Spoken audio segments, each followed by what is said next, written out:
Hey everyone, thank you for joining me today as I go over my January reads. If you joined me earlier this month for my TBR, you'll know that I went around a few of my shelves, selected 20 books that have been on my shelves for way too long, on my TBR for way too long, and I said, listen, I either have to read these or I have to get rid of them.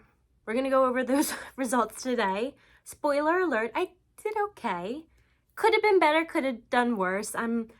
I'm okay with where I am. So out of the 20 books, I read 12. I DNF 3, and then I did not read 5. Let's go over first the pile of books, the 5 that I did not get to at all. First one, Sour Heart. I'm not going to lie, I completely forgot about this book. For my monthly picks, I kind of put them all in a pile to the side. This one was on the very bottom. I forgot it was there. A deal is a deal. It's gonna have to go. So next we have Grim Lovelies. Part of this seemed really promising, but I did have to kind of pick through which ones I thought I was going to like, which ones I thought might be a little too young for me. I think this one might have been a little too young, so I did not get to that. Why the Tree Loves the Axe. This is an uncorrected proof. I did start reading this. I read like a few lines and I did like the writing, but I didn't get to it. And it's been on my shelf way too long. That's the whole point of this video. And then these two. So one of these is the third book in the series. So obviously that wasn't going to work. And I think this is the first book in the series. The storyline actually sounded pretty good. The main character, I think, is like 16 years old, and I'm just like, what's the probability that I'm going to... Not that there can't be good fantasy series with young characters, but again, hard decisions. I had to read the ones I thought I was going to enjoy. This one I was unsure about, so it is going to go. Next, let's get into the 3 books that I did DNF. I started these books. Some of them I got a few chapters in, some of them I only got a few pages in. Unfortunately, for the first book, it was the latter, and that is Between Two Thorns. I will say this is my fault because when I saw this book, I kind of assumed it was going to be either set in a different world, some fantasy world, or I thought it was almost going to be like historical fantasy, that it was going to be set a long time ago. But the first sentence, I think, mentions like a bus. Yeah, a bus. And I'm just like, that's not at all what I was expecting. It was my fault for not reading more in depth about the time period or whatever it is. But I just wasn't feeling that, so. Next is The Incendiaries. I was actually excited for this one. It is about 2 people who get drawn into a cult that's somehow connected to North Korea. That sounds like it should almost be kind of like a thriller, but it started out, I will say I only got a few chapters in. It could get exciting near the end, but it was just really boring. I did not like the writing very much, so I figured, I don't think I was going to enjoy it. The more I read it, I figured I should stop. This is the last book that I DNF'd. I'm gonna make some people angry probably. It always happens this way. So someone commented on my last video mentioning this book, saying they read it and they really liked it and they hoped I would like it, which was very sweet. And I don't know why it always happens that the books that people comment on that they hope I like are always the ones where I'm like, I wasn't crazy. And that is Clap When You Land. I think this is, first of all, a beautiful book. Look at the inside of this book. We've got, that's beautiful. I love it. This book wasn't the story or anything like that I didn't like. It was the format of the writing. I did not realize that it is like, it's written like it's poetry. And I thought, okay, that's fine. I will try the audiobook. And the audiobook is read almost like it's slam poetry, which I I can't do a whole book for that. That just messes my mind up. I can't really get into the story that way. So unfortunately, I did DNF this one as well. I had really good luck with the books I read. I had a ton of 4 and 5 star reads. I did have 3 books that I wasn't so crazy about. One of them was 3 stars. The other were 3.5 stars. So we'll start with the lowest. That is 3 stars. And that's The Alchemist. This book is so well known and so beloved by so many people, and I just don't get why, really. It's about a shepherd who sets off on his journey to find his treasure, and he has to travel all these different places, and he gets different jobs and has different experiences, and I like that.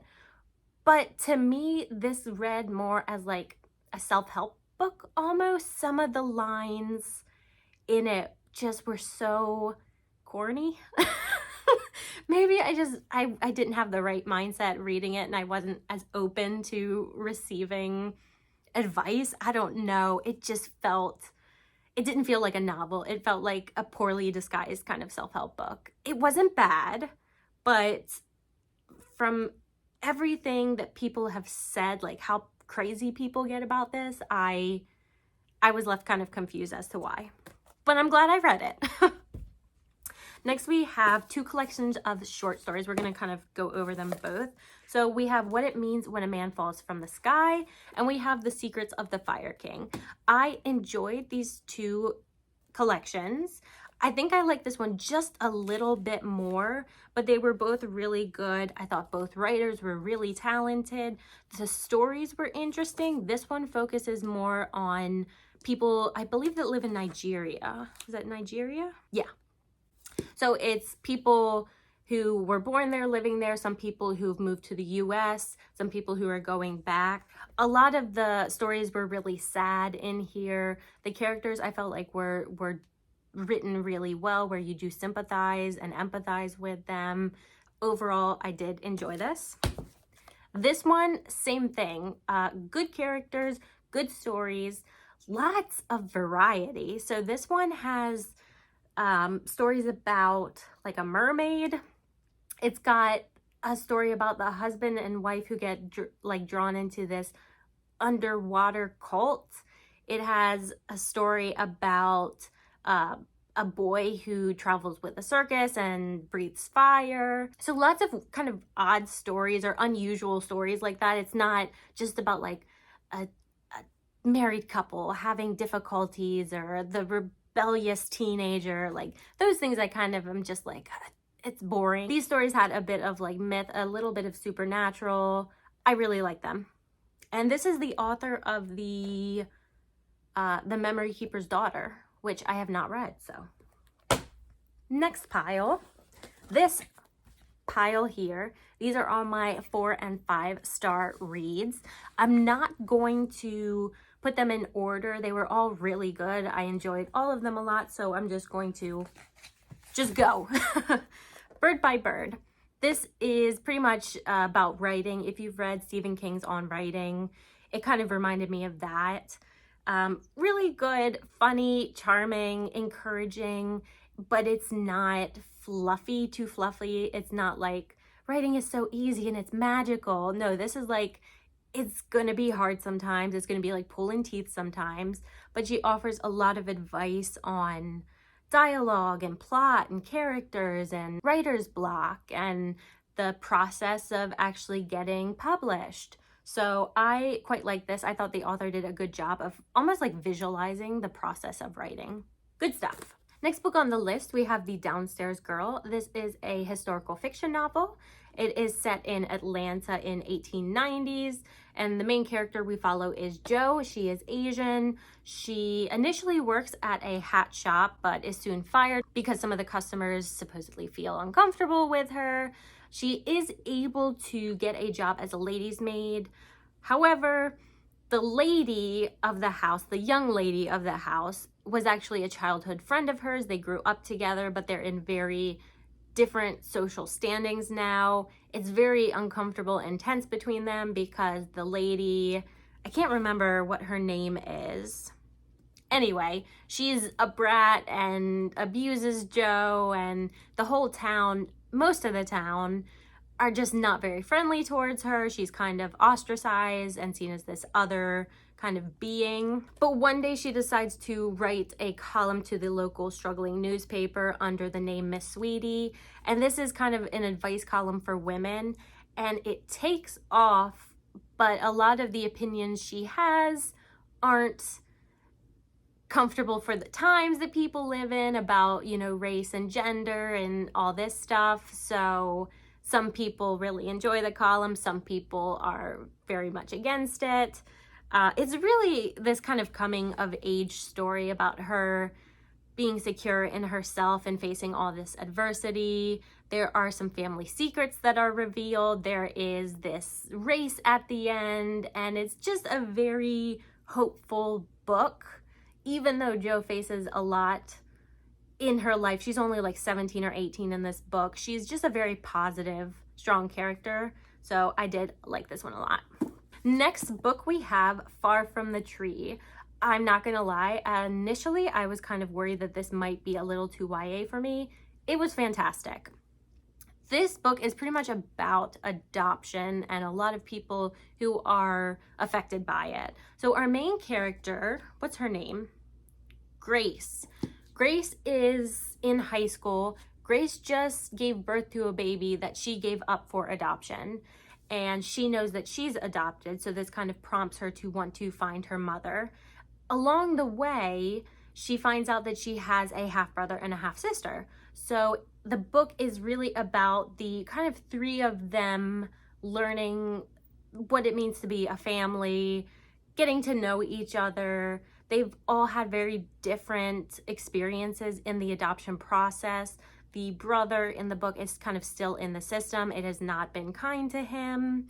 And they set off on this journey to find their mother, find out a lot about themselves and each other and family, and it's very good. It was very touching. Next book on the list, we have There, There by Tommy Orange. This book was fantastic. It is a collection of 12 different stories. It's all set in Oakland, California, and focuses on the Native American population there. You guys know a ton of different POVs is not at all my thing, but the author did such a good job of giving them all different flavors and different textures. You read at the beginning of the book that there's this very important cultural powwow that's coming up that's set in Oakland, and a lot of people are preparing for it. A lot of people are involved in it. But the first you hear of it, some of the characters have kind of scrupulous intentions toward it. And through the stories, there's just kind of this increasing dread where you know something bad is going to happen at the end, but you can't stop it. And it just, the end is bad, but it is written really well. I thought it was beautiful. It was really poetic. I enjoyed this a lot. Next on the list, we have Exit West. This is a book with magical realism in it, which I was not at all expecting. It is centered in some Middle Eastern country. I don't think the country is ever specifically named. We focus on a man and a woman, Saeed and what's the woman's name? Nadia, who are falling in love in this city that war has erupted around, and the whole city is crumbling and people are being killed, but they're kind of cultivating this love and this relationship. The magical realism comes in that there are ways to escape the city. There are these magical doors where you, if you know the right people, or if you pay certain people the right amount, they will take you to one of these doors and it will take you to a different country. Some go to better places, some to worse places. Some of the doors are guarded, so they're not able to be used anymore. The story follows Saeed and Nadia as they go kind of from location to location. Initially, I think they go to Greece, and their experience in a new country, kind of only having each other to rely on. It puts a lot of, obviously, pressure on that relationship, so it responds in interesting ways. I thought this was just really good. It's not like true love will solve everything. It just very much shows the stress that war obviously can have on relationships, and how you turn into different people when you're put in certain situations and how you can grow apart. Oh, I just noticed that it's got like little stars in it. I don't know why I hadn't noticed that. But I also would recommend reading this. It was really good. Normal People. I'm not gonna lie, I didn't think I was gonna like this very much, because books like this that are about being in relationships that are bad, or different social classes, but kind of choosing to stay in situations that make you miserable, I get really frustrated and annoyed with. This book did start out that way. I'm glad, though, that I did keep pushing through, because it got a lot better, like the second half of it. As with the previous book, Exit West, this also focuses on a romantic relationship. In this case, it's between Marianne and Connell. They go to high school together in Ireland. Connell is very much popular. Marianne is not. She's seen as kind of this odd, eccentric girl. And he is this really popular, I think he plays a sport, or he's seen as really smart guy. She experiences a lot of bullying. But despite this, they kind of begin this secret friendship that turns into a relationship. High school ends and they kind of go off in their own directions to college. When they do eventually reunite, kind of the tables have turned, and she has become very popular and he is not so much. They fall right back into that friendship. He's very supportive and sweet with her. She challenges him, I think, to think in different ways. It goes through her experience specifically with her family, which was not a happy one. As I'm recounting this, it very much just sounds like one of those, exactly what I was describing earlier. And I don't know what it was, but this just hit in a deeper way. I think it was just the exploration that the writer kind of does, an in-depth exploration of people's motives and people's emotions and people's thought process, and how you can be kind of a stranger to other people. Even with knowing them so well, there are still these kind of foreign parts to everyone. I can't articulate it, but I did really enjoy it. Way to go, me. Here's another one that I can't really explain why I like that much, but I do. This is O. William, actually the third book in a series, but you do not have to read the series in order, luckily, because I do not have the first or second book.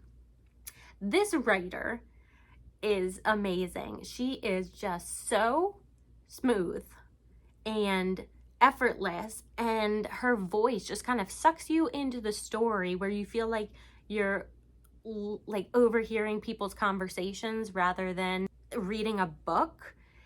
The story itself isn't anything that you would think of as like crazy exciting. The main characters in the book are quite a bit older, which I like, because I don't read a ton of books that are focused on characters who are like 70 or 80 years old. The main character, Lucy Barton, she's just like a good mother. She's a good person. She's a good friend. She has an ex-husband who they're still very much close friends with. They still depend on each other a lot. They both love their daughters a lot. He's going through the process of kind of this new divorce, and he has a child, and there's just this kind of quiet friendship between the two of them, where they've been through so much together and they've known each other for so long that it's, I don't know, there's this recognition in each other. Again, I'm really struggling with some of these to specifically list like the things that I liked about them, but this I thought was just written so well. There's, same with some of the other books, there's like family secrets in here, and it's just like a very intimate look into a family. I enjoyed it. We're down to the last two books, which are probably my favorite. So we'll start with An Ocean of Minutes. I'd never heard of this book before. I am so glad I read it. It was so good. It does have a little sci-fi in it, which I'm normally not that crazy about, but mainly it focuses on, again, a relationship, which I also usually am not crazy about. This is the good thing about pushing yourself out of your comfort zone. Polly and Frank, this is set in the US, and a virus had started to spread that's kind of wiping out the Earth's population is kind of decimating all these different countries. When Frank comes down with this virus, Polly makes a deal with this company called Time Razor, where they will pay for Frank's medical care if she goes 12 years into the future. They specialize in time travel. She goes 12 years into the future and works as a laborer for 2 years, I think it is. So they make this deal, you know, we will find each other in 12 years. Here's where we're going to meet. If something goes wrong, we'll meet here for, you know, every Monday at this time for until we find each other again. So they have these systems, supposedly, you know, these safety systems in place. Only thing is Polly ends up going an extra 5 years into the future. So she goes 17 years into the future, and she's kind of woken up in this new world where she doesn't know anybody. No one is in a hurry to explain anything to her. She's doing a lot of like manual physical labor for this company. She doesn't know where Frank is. She can't get in contact with him. Every search that she tries to do for him obviously is going to cost a lot of money that she doesn't have. So it keeps putting her further back in debt. And it's just very much like 1 step forward and 2 steps back for her. And it puts you in this very helpless mindset of someone who's just like a stranger in this new society who did all this for a guy that she can't find. Whew. The ending, whew, it's an ending too. Like, I really like how it ended. I thought it was a brave way to end the book. That was kind of like my surprise hit, as well as A Burning. This was also really good. This is set in India, and we focus on 3 main characters. Jivan, who is, I think, a high school student. Mr. PT, who is a PT teacher at a girls' middle school, I want to say. And then Lovely, who is an aspiring actress. We hear at the beginning of the book that there was a bomb on a train that exploded and killed, I think it was like over 100 people. We're not really specifically told who it was. I believe it is just this country that is very much in disagreement. There are a lot of different political parties. No one's happy with each other. So one day Jivan gets on Facebook and she writes some scathing message about like the government not doing what it should be. And what happens is the next day, these government officials, these police, come to her house and place her under arrest and pretty much label her as a terrorist and that she was actually responsible for the bomb. And it becomes apparent that a lot of these political parties are just kind of seeking a scapegoat, and she is this prime example. The second character, Lovely, is actually a friend of Jivan's. Again, she is this aspiring actress. She's been trying to get cast in movies for a long time. She works as someone who gives blessings, I guess, in order to feed herself because she's not getting any money yet from acting, even though she has these kind of delusions of grandeur about being this big star. She is friends with Jivan, and Jivan is actually teaching her how to read. The third character, again, we have Mr. PT. He works as a gym teacher at the school, so it's not a great job. He has aspirations, though. He wants to climb politically, he wants to climb socially, he wants more money, obviously, and he, by chance, becomes involved with this political group where he climbs very quickly because he, you know, speaks at a few rallies and he has connections. He makes random connections with powerful people. In order for him to continue to gain power, he has to kind of denounce Jivan as this terrorist because, again, she's this perfect scapegoat opportunity. And all 3 of the stories are connected. It's very much about the class system and these different castes and how difficult it can be to go from one to another and to better your life in any way. It goes over the media and mob mentality. Beautifully written. I really liked it a lot. I went through this one so fast. It just is a page turner. So that's the last book, finally. But I think that's okay for January. Like, I'm okay with getting rid of some of the books that I am. It's time. We've decided it's time. And I found some really good books that I probably would not have picked up anytime soon. So I'm really glad I did this. I hope you guys enjoyed this as well. And I will see you for my next video.